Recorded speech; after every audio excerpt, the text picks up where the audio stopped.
It is great seeing my next guest back in action. He's going to be fighting April 22nd, UFC Fight Night, taking on Matthew Semelsberger. It is Jeremiah Wells back here on the program. Jeremiah, how are you, man? I'm good, man. How are you? Doing awesome. Mentioned it there. Fight's coming up right around the corner. We haven't seen you in a bit, though. I know you last competed in June of last year. For those who might not know, what's been the reason for the layoff? I had some injuries I had to take care of. Gotcha.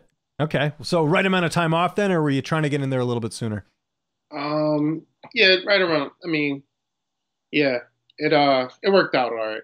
Yeah, I mean, it's not like you're sitting on the couch, like you're in there improving your skills and all that. And I mean, things have been on a roll. In case people have forgotten, 5 straight wins by stoppage. What for you has been clicking the most as far as what you attribute this winning streak to?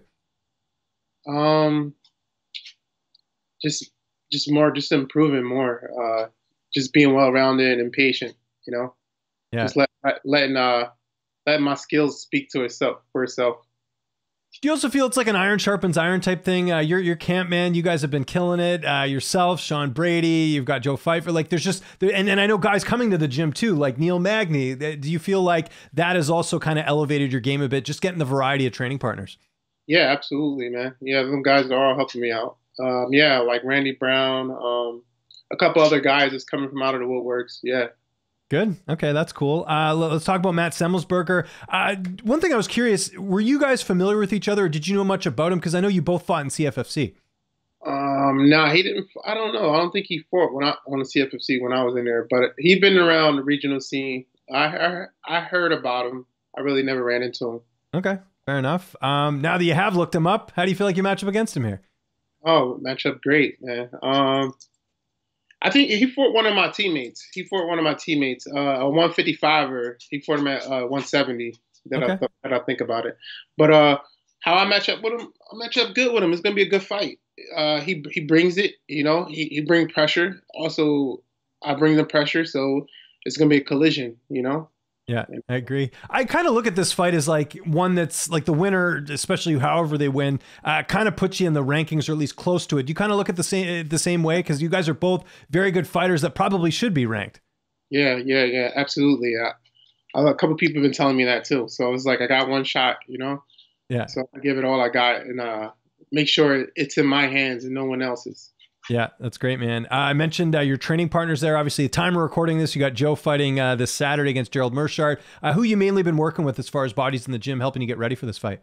I've been working with some other guys like my buddy Itu, my Georgian brother. Okay. A couple of other 170s, Miles Lee, yeah, and yeah, some other wrestlers and strikers from out of New York. Oh, cool. Good variety. And what I hear too from a lot of fighters, because I mean, those aren't like household names.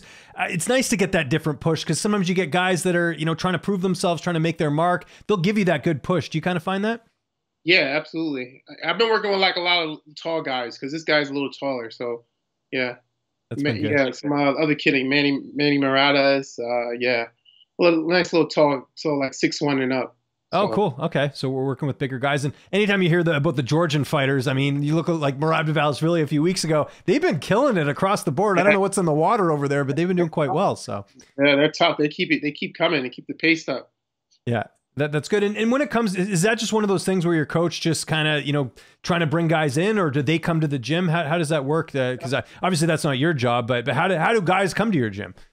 They hear around and they're around the area and they just come to the gym, you know. Yeah. They see the good work that we put in and they want to be a part of it. It's interesting. Like you hear of these big gyms like American Top Team or these, really sort of, kind of, I don't know what's the word, but like, they get a lot of notoriety. But your gym, like you just mentioned it there, Neil Magny, Randy Brown, you've got these guys like kind of training there, but it's not really like publicly known. Do you kind of like that where you got guys like there's something brewing at your gym and, a lot of people maybe don't realize that. Yeah. Yeah, I do like it. Sometimes by me just training with the same guys, I feel like I'm not improving or I'm just staying stagnant. But when some other guys come in and it takes me out my comfort zone and it shows me, what I'm really good at and when I'm lacking, So yeah, it shakes things up. It's great. I know Sean Brady was injured. I believe you hurt his groin. Is he out of the gym right now, or did you get a chance to work with him this camp? No, I didn't get the chance to work with him. He's out of the gym. I think he's just easing back, you know? Yeah. Got to be careful with that stuff, right? Especially with the groin, right? So yeah. Oh, there we go. That's good. I know when you bit off a little bit, sometimes it's a bit tougher to do the weight cut. How's the weight cut going for you ahead of this one? Oh man, it's good. I've been doing this for years, so you know, as long as I'm eating healthy and you know, working hard, that's going to come right off. Yeah, that's true. Although you get older, the metabolism slows down a little bit, I guess, right? But you're training so much anyways. I'm sure it's like, you know, just melting off, right? So, nah, the metabolism. Nah, I don't think really believe in that, man. There's No? so many different herbs that you can use that speed up your metabolism and. Okay, well, hey, I want to hear your secrets. What do you take? We're almost the same age, so I need to hear these things so I can, you know, slim down a little bit, I suppose. One is ginger. Ginger will help you, you know, speed up your metabolism. Also, you can take what is it? Vinegar, apple cider vinegar. You know, clean out your colon and everything. You know. Okay. Juice here and there. You know, mix it up. So, okay. Yeah. And then I heard, you know, okay, I've been doing the gallon of water for since the beginning of the year. I find that helps, and I don't train like you guys do, but I find that helps too. Keeps you hydrated, right? Yeah, always gallon of water a day. You know. Yeah, it's tough though. Like I got to chug it. I mean, there's sometimes when I'm about to go to bed, and I'm like, I got to finish this, and then you know, you get up in the middle of the night. But it helps. I find just in general, I find that it even helps you from not getting sick as much because at least you're being hydrated enough, right? Yeah, man. That and taking in vitamins. Yeah. Exactly. We could probably do a whole show on this, just supplements and all the good stuff you should be eating in as well. Who's going to be in your corner for this fight? I'm sure business as usual, but who are you going to be having in there with you? You know, the guys I train with, the guys that, you know, show me the technique of the sport. I'm training with my striking coach, and I'm training with my wrestling coach. My striking coach, John Marquez, and my wrestling coach, Cody, and Daniel Gracie. Okay, there we go. The AllStar Team. How's this one playing out? I know you don't like getting paid by the hour. You want to go in there, probably get this one done quickly. How's this one going down on April 22nd? It's going down by stoppage. You know, it's either I'm submitting them or I'm knocking them out. Like I said, I'm not leaving it in no one else's hands. You already see how the judges are these days. So. Oh yeah. It's definitely not going, you know, to the decision. Well, at least you're not fighting in Texas, right? I mean, that seems to be a real bad. I wish I was, man. I love Texas over there, man. They show love out there. I wish it was a big crowd, you know? Yeah, that too. Yeah. I guess that's a fair point as well. Week before you, there's that big fight in the featherweight division between Max Holloway and Arnold Allen. I was just curious who you think has the edge in that one. Who do you think gets it done? I think Max, man. I like Max Holloway, man. He's blessed, man. He is. We sort of talked about this fight and the implications and everything. And like I said, you're very close to the rankings. Do you see a win, especially a stoppage, getting you in the rankings after this? Is that kind of in your head? I know you don't really control all that, but is that kind of what you're thinking? Absolutely.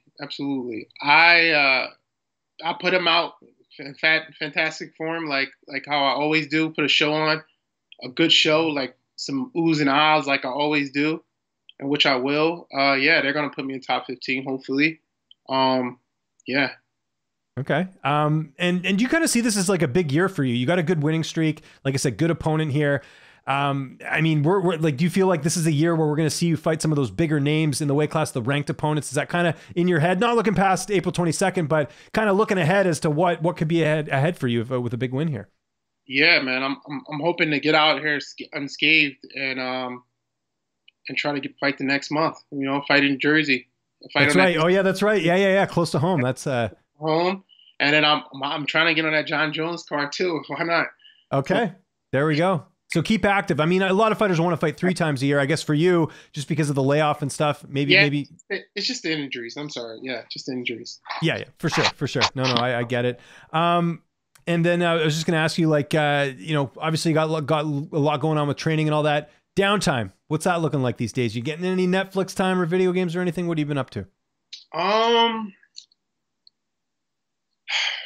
Kind of not when it's training camp. You know, yeah. I'm training like 3 times a day, and by the time I get home, it's pretty late. I'm trying to hit the head and fall right to sleep and wake up doing it all over again.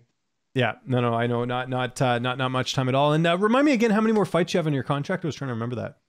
Like this will be my fourth, so it's Okay. So yeah. big fight. I just signed a contract. Yeah. But do you like that though? The stakes are high here. You go here, beat a good opponent, and you can renegotiate and really bump up that pay and everything. Is that something that's crossed your mind for this fight, or you just treat it like anything else? I mean, I don't like dwell on it, but I'm happy that I don't. I'm happy that they do it like that. Yeah, no, of course. Put the chips all in and everything. You got to know though, UFC's they got to like you, right? Just your finishes, your fight style. Like you're not a guy that's trying to win on points. You're going out there to finish. Do you kind of get that sense from the UFC that they really enjoy watching you fight? Yeah, absolutely, man. I hope they like me. Yeah. No, I think with the matchmaking too, like this seems like like I said, you kind of look at the way they're putting this fight together, kind of looks like a fight like okay, whoever wins this probably going to the rankings. That's at least my read on it. So, Yeah, man. Yeah. He's also an exciting fighter as me.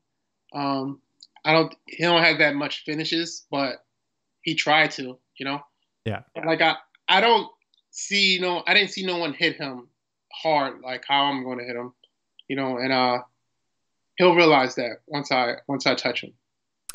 And you're still making time for interviews, Jeremiah. Thanks so much for this, man. We're looking forward to it. UFC Fight Night, April 22nd. If there's anyone you want to thank before we get out of here, any sponsors or any social media you want to mention, I'll give you the last word. Nah, not right now. Nobody didn't pay me anything yet. No worries. Jeremiah Wells on Instagram if people are looking for it, right? If you do have any sponsors, that's usually where you'll put it anyhow, right? So. Yes, sir.